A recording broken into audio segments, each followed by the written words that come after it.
Təsadüfən bu yeri seçməmişik. Fikir verirsiniz də necə bir səssizliyi var. Əslində siz bu avtomobilin sükan arxasına oturanda da içəridə nə danışırsınız eşidilmir. Çıxırsınız burada da kimsə nəsə danışırsa içəridə oturan bayırda baş verən səsləri də eşitmir. Bir səssizliyi var. Ona görə məhz buradayıq. Rolls-Royce Ghost. Rolls-Royce Motor Company'nin ən mühüm avtomobillərindən biridir. Bu avtomobildə 3 mühüm amil var. 1. Özünə məxsus dizayn. 2. Rahatlıq. 3. Sürüş performansı. Başladıq.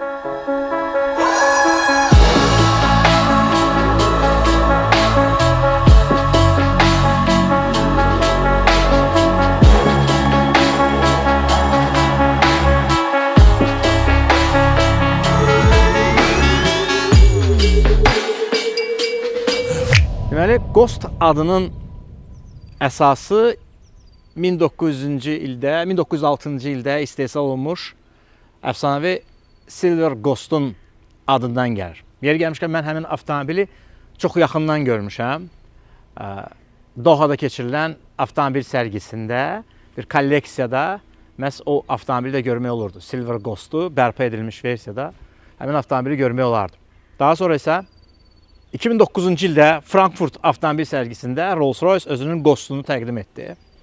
Yəni Silver Ghost'un yenidən yaranması idi və burada ən əsas məsələ səssizliklə sürüşün, rahat sürüşün bir vəhdətinin olması idi və buna sehirli xalça sürüşü deyirlər. Yəni səssizlik o qədər, indi mən sizə göstərəcəm bunu. Səssizlik o qədər gözəl işlənilib ki, bu səs izolyasiyası ilə, pəncərələrin qalınlığı ilə. Sən elə bilirsən ki, Ələddinin sehirli xalçasının üzərindəsən və bu sehirli xalça ilə hərəkət edirsən. Ghost'un ilk nəsli 2009-2020-ci illəri əhatə edir. Bir çoxları skeptik düşünürdülər ki, bu Rolls-Royce'da necə görünəcək? Amma hal-hazırda Rolls-Royce'un model siyahısı içərisində Ghost ən sevilənlərdən biridir.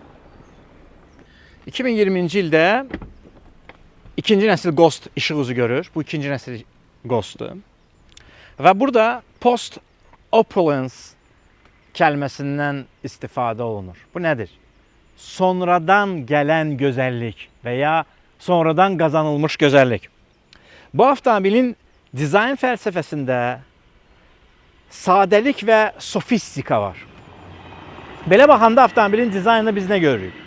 İri bir radiator barmaqlığı, məhz qanadlı pəri, bu cürdə deyə bilərsiniz.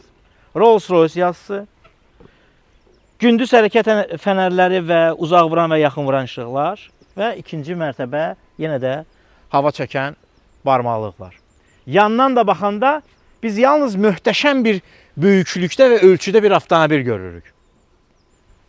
Yəni burada dönmə işığının təkrarı, Rolls-Royce yazısı, güzgülər, sadə dizayndır. Amma burada yenə də bir fəlsəfə var və sən orada bir möhtəşəmlik görürsən.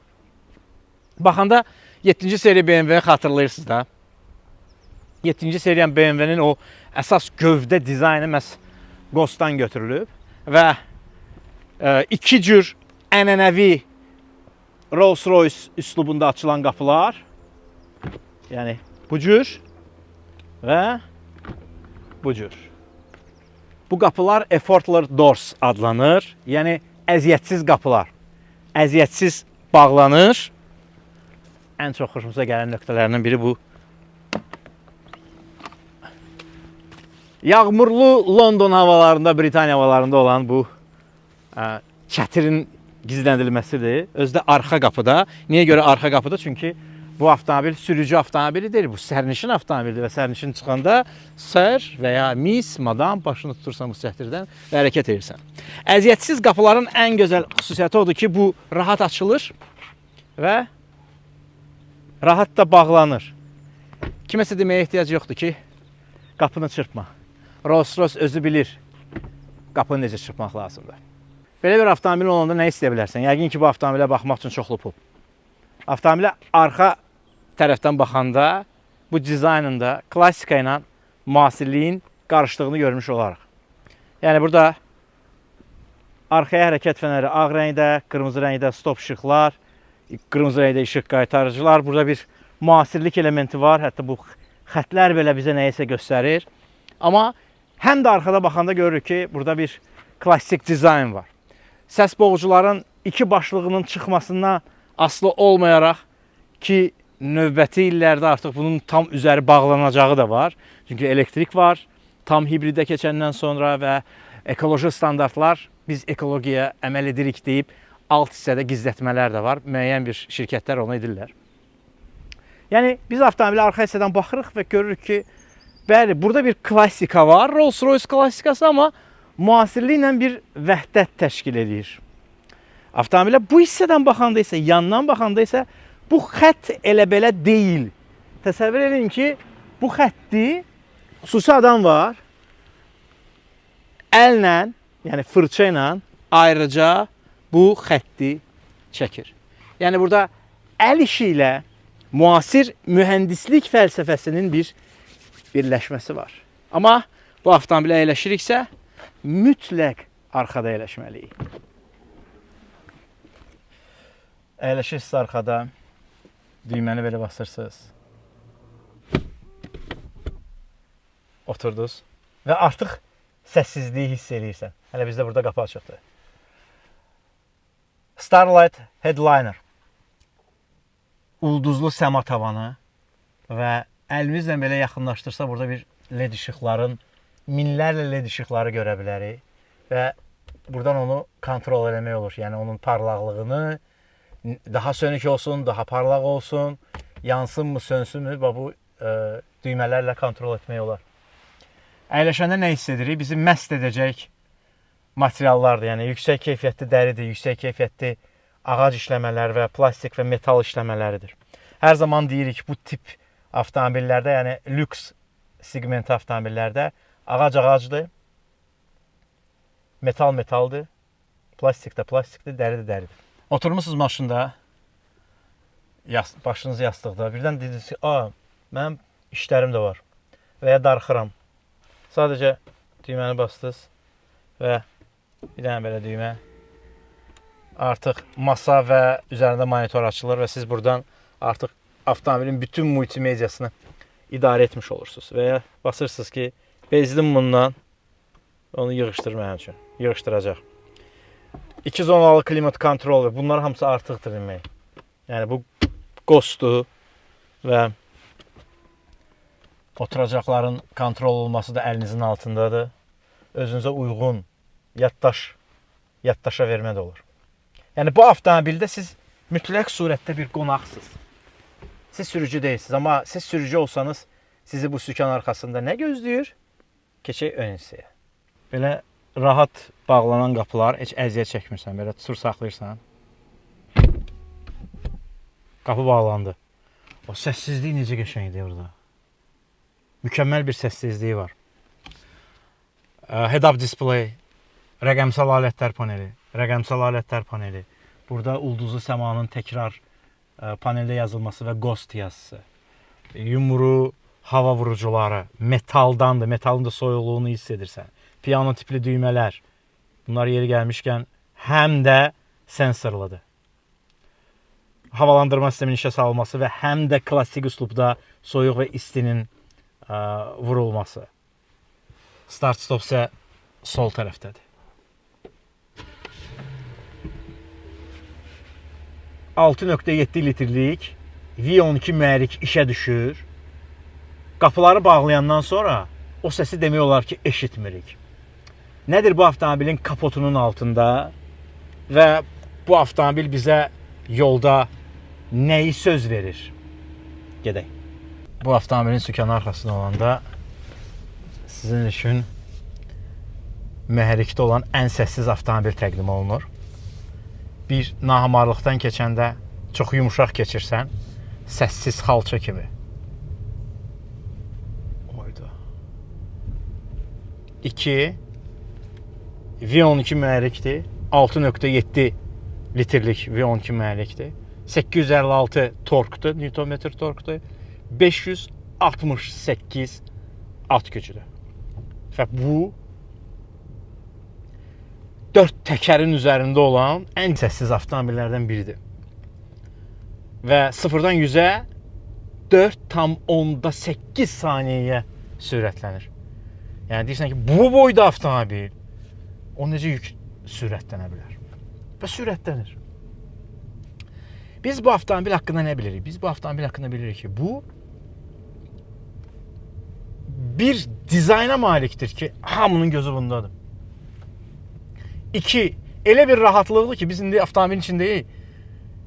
Səssizliyin şeyini yaşayırsan, elə kralını yaşayırsan, yəni çox səssizdir. Buna bax bir də. Mən bunu eləməliyim. Bu arada məli başı səs var da, quşun səsi olan var. Sən bunu bağlayırsan, heç nə eşidilmir. Yəni bu avtomobil bir rahatlığın təcəssümüdür və sürdükcə ləzzət alırsan. Amma mən bu sözü, yəni indi biz Cahandarla da ki bu qənaətə gəldik ki, bu avtomobil məhz sürücüsü olan avtomobil. Yəni mən burada sükan arxasında olmamalıyam, burada olmalıyam arxada. Və o ləzzəti almaq istəyirəmsə, arxada oturaraq zövq almalıyam. Hansı iş danışığında olmalıyam, konsertə getməliyəm. Və ya sürəyə bunu deməliyəm. Oyda, necə qəşəngdir. Çox nadir avtomobillər var ki, sən onun sürüşündən ləzzət ala bilərsən.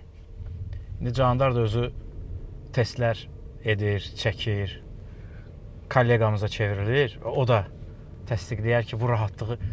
Bundan üstünü var, Candar? Yox. Yoxdur da bunun üstü. Plavnı sözün Azərbaycanca tərcüməsi nədir? Plavnı belə hamar, ehmal. Bundan ehmalı yoxdur. Bundan ehmalı yoxdur. Hə. Yoxdur. Yəni konkret olaraq bundan ehmalı yoxdur. Yəni bu çox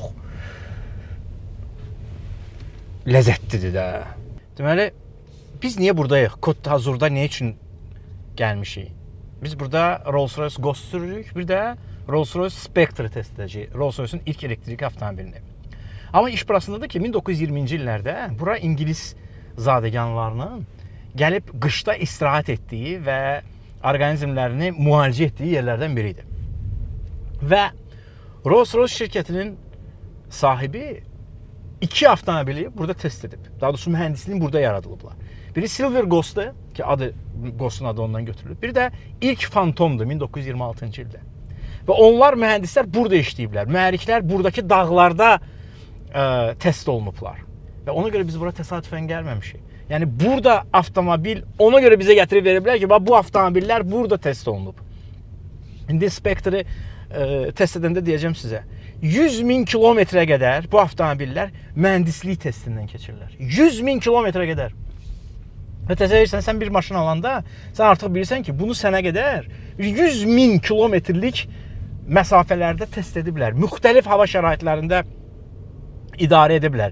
Və sən 850 Nm torku, 565 at gücünü bu cür rahat sürüşdə, ehmal sürüşdə, hamar sürüşdə verməyin sənin mühəndisliyin zirvəsinə daşıyır.